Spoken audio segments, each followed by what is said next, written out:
Un fantasma recorre el mundo.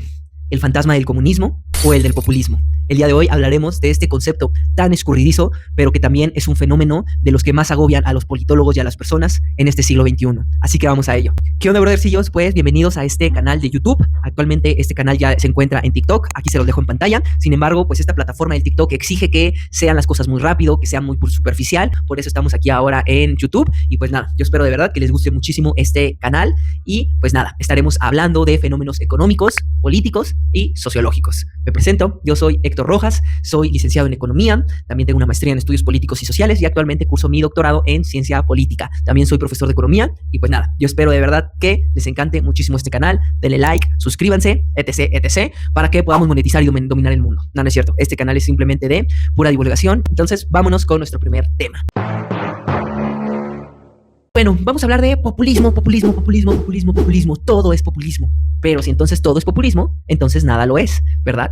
Este es un concepto bastante problemático, porque actualmente lo vemos ser utilizado de manera inclusive hasta peyorativa para descalificar a ciertos políticos, a ciertos personajes, ya sea a través del uso del lenguaje común de los ciudadanos o de la propia élite política, ¿verdad? Es un populista, no, esas son propuestas populistas, populismo, pero ¿qué diablos es el populismo?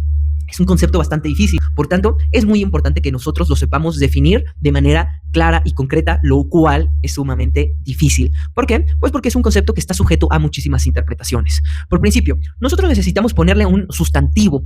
Muchísimas veces cuando se dice que es el populismo, se quiere definir de manera teleológica. ¿Qué significa que es teleológico? Que se quiere definir por sus funciones o por sus consecuencias.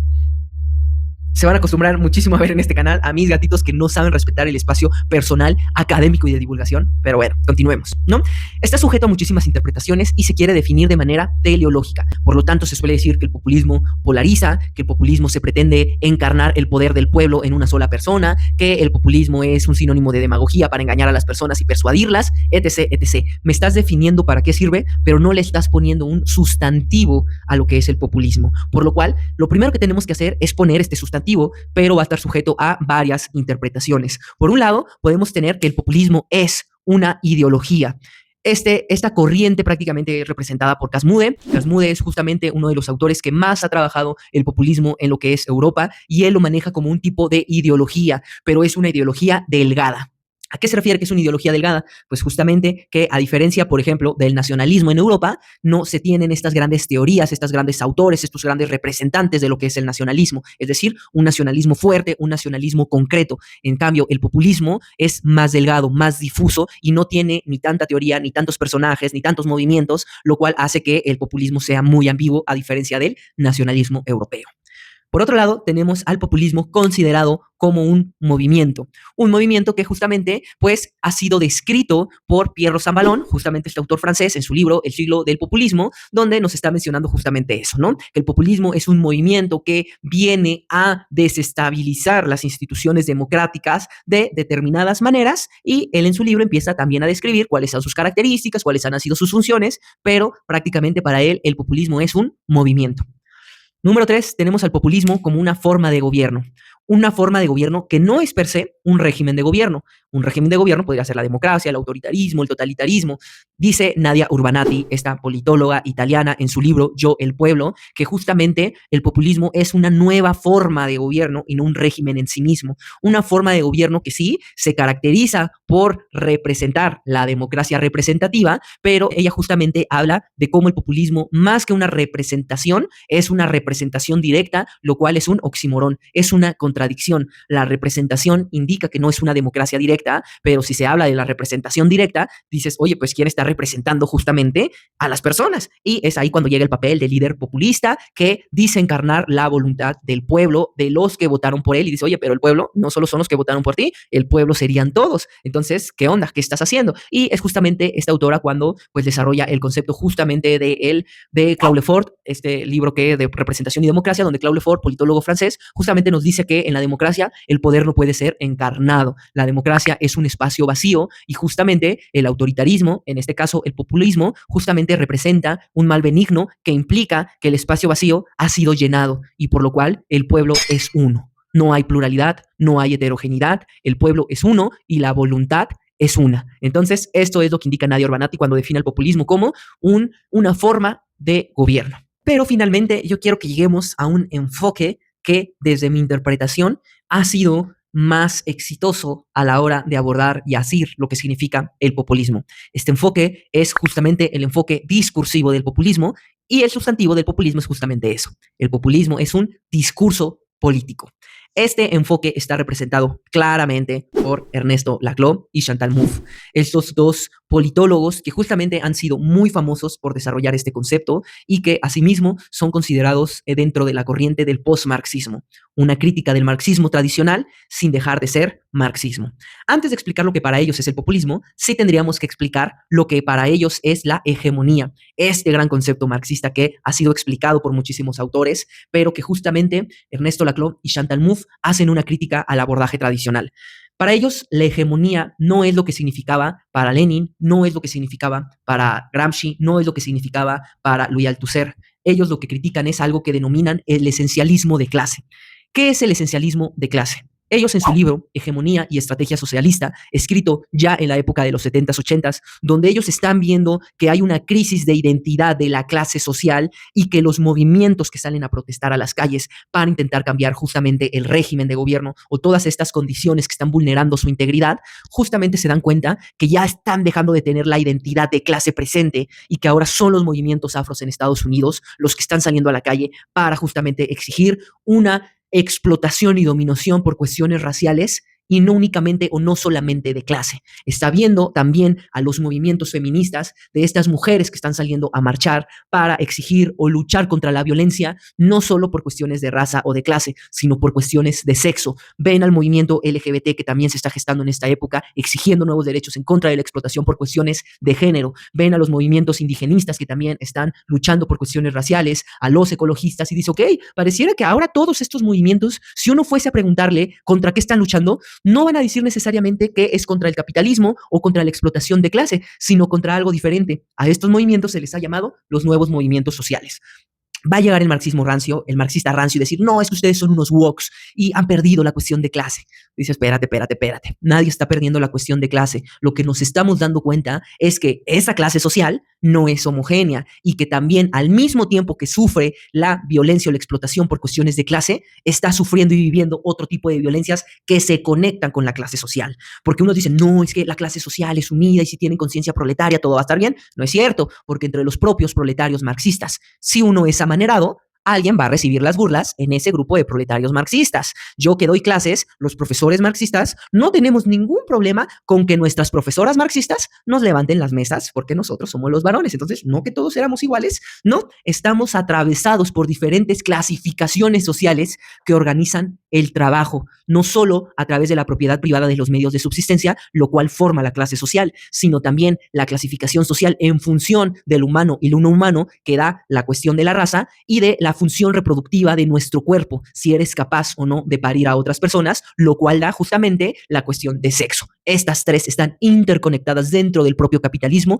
y no existe violencia de clase sin violencia de raza y sin violencia de sexo. Las tres están interconectadas. Esto es justamente algo de lo que está abordando un poquito Chantal Mouffe y Ernesto Laclau, pero sobre todo los estudios decoloniales, que también tenemos marxismo sobre eso, tenemos ahí al doctor Enrique Dussel, pero no es el caso en este video hablar sobre esta interseccionalidad que justamente hay en la explotación capitalista, colonial y patriarcal. Lo dejaremos para otro tema. Pero entonces, justamente Chantal Mouffe y Ernesto Laclau están diciendo, ahora justamente habría que criticar lo que se llamaba la hegemonía en cuestión del esencialismo de clase. Decía Lenin que la hegemonía justamente era la dominación de un partido sobre otro y este partido tenía que ser el de la clase trabajadora. Decía Gramsci que justamente la hegemonía era un tipo de violencia, de coerción, pero al mismo tiempo de cohesión. Es un tipo de poder que logra dominar, pero al mismo tiempo lograr adoptar el consenso de las personas, pero el grupo hegemónico que tenía que ser ejercido por el sujeto histórico que iba a hacer que la historia evolucionara en términos marxistas, justamente era la clase proletaria. Tanto en Lenin como en Gramsci hay un esencialismo de clase porque es la clase social lo que predomina sobre los demás. Ernesto Laclau y Chantal Mouffe van a decir no. La hegemonía, en efecto, es consenso y coerción, pero no tiene que ser dominada por la cuestión de clase, sino justamente tiene que articular otras cosas. Y es justamente lo que vamos a observar. Para Chantal Mouffe y Ernesto Laclau, en este libro de Hegemonía y Estrategia Socialista, hegemonía es articular. articular en una cadena de equivalencia diferentes identidades que justamente están representadas por ser las excluidas o las que generan determinadas violencias sobre ellas. Por tanto, podríamos estar hablando de una cadena equivalente entre la identidad de las mujeres feministas, dentro de la identidad de los indígenas o los afros, justamente anticoloniales, de la clase proletaria, de los estudiantes, y articularlo de una manera equivalente. Sin embargo, Ernesto Laclau y Chantal Mouffe nos dicen, la hegemonía es una práctica articulatoria que modifica aquello que articula. Es decir, no solo las va a articular, sino que las va a modificar, suspendiendo momentáneamente las identidades individuales de cada uno para formar una identidad en común que justamente represente la equivalencia de cada una de esas identidades. Eso es lo que es la hegemonía para Ernesto Laclau y Chantal Mouffe. Para ello se requiere, sí, coerción, pero al mismo tiempo se requiere consenso. Y es así como por fin podemos hablar de lo que es el populismo. Ernesto Laclau, en su famoso libro La razón populista, nos va a explicar que el populismo es una forma de hegemonía, es decir, también es una práctica articulatoria.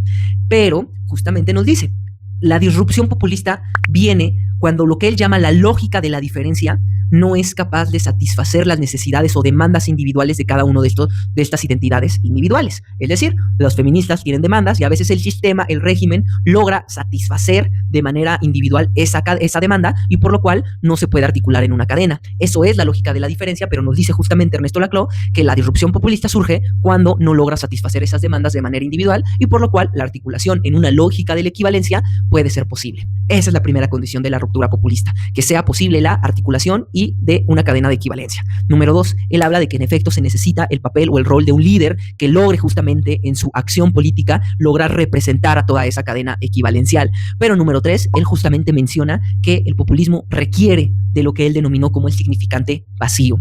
¿Qué es el significante vacío? Hay que decir que Ernesto Laclau sí es lacaniano, pero al mismo tiempo Lacan toma el sistema de Ferdinand de Saussure, este lingüista estructuralista justamente que nos dice que el signo lingüístico se divide en dos, el significante y el significado. El significante es esa expresión mínima que justamente a través de grafemas o fonemas, los grafemas serían letras en un abecedario, de cualquier abecedario que hablemos, los fonemas serían los sonidos que hacemos con la boca para representar justamente a esos grafemas y que justamente una vez que se articulan y forman una palabra, estarán dotados ¿de qué? De un significado.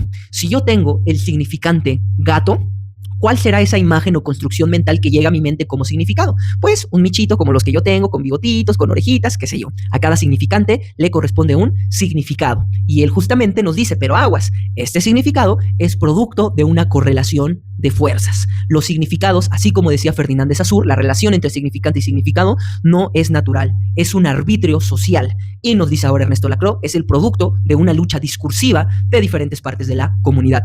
Si yo les digo, ¿cuál es el significado del significante mujer? ¿Qué significa ser mujer? Dices, pues bueno, es usar faldas, es que te guste la cocina, que te guste cuidar. Y dices, ¿eso es algo natural? ¿O ese significado que le atribuimos de manera natural es justamente el producto de una correlación de fuerzas? Y es justamente lo que nos está diciendo Ernesto Laclau en su teoría discursiva del populismo.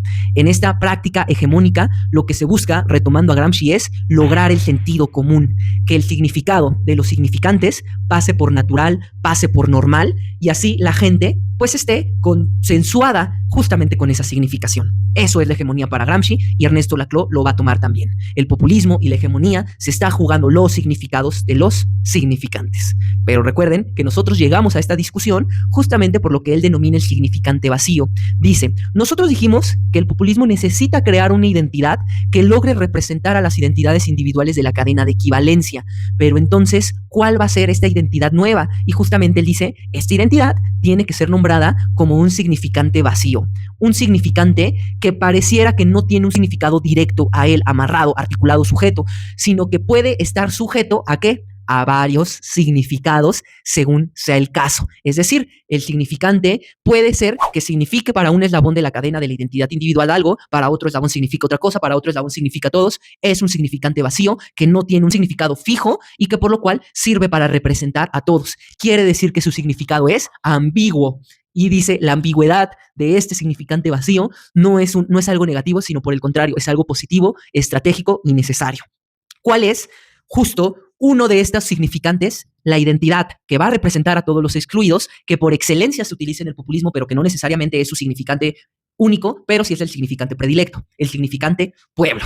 Y dices, oye, pues es que en el pueblo, ¿quién es el pueblo? Pues justamente, el pueblo tiene un significado ambiguo. El pueblo pueden ser los estudiantes, pueden ser los indígenas, pueden ser los afro, pueden ser las mujeres, puede ser el proletario. Todos se pueden identificar con ese significante y por lo cual el significante pueblo puede representar a toda la cadena de equivalencia.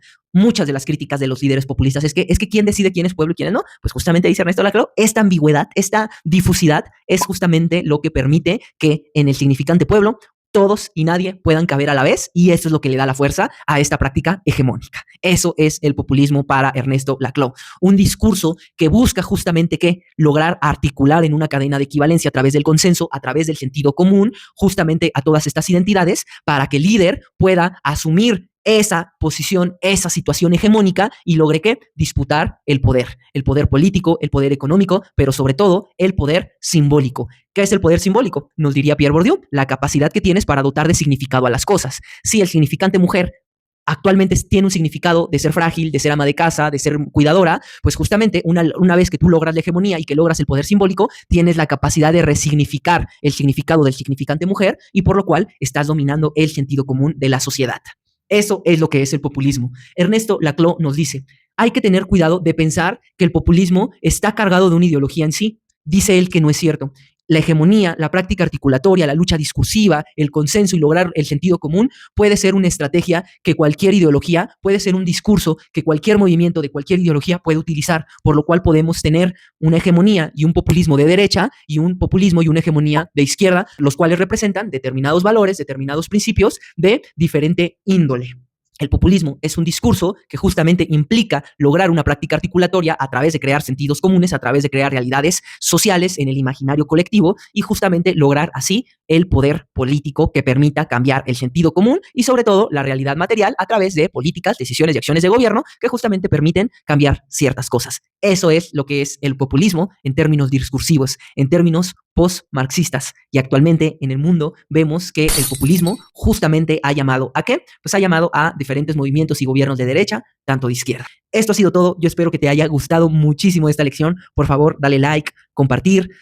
Dura algo el video, pero bueno, yo sé que esto le podrá dar luz a muchísimas otras personas y quiero por favor que se haga comunidad y déjame en los comentarios qué opinas tú sobre el populismo. ¿Es bueno? ¿Es malo? ¿Deberíamos de descartarlo ya como discurso o como estrategia? ¿O en efecto es un discurso y estrategia que es muy útil para poder lograr el poder y poder desestabilizar el capitalismo, el patriarcado, el colonialismo, etc, etc? Te quiero escuchar y nos estamos viendo en otra próxima cápsula. Recuerden que este nuevo canal estaremos hablando de temas de economía, de ciencias políticas y de sociología también. Nos estamos viendo en una cápsula más. Yo soy Héctor y nos estamos viendo. Chao.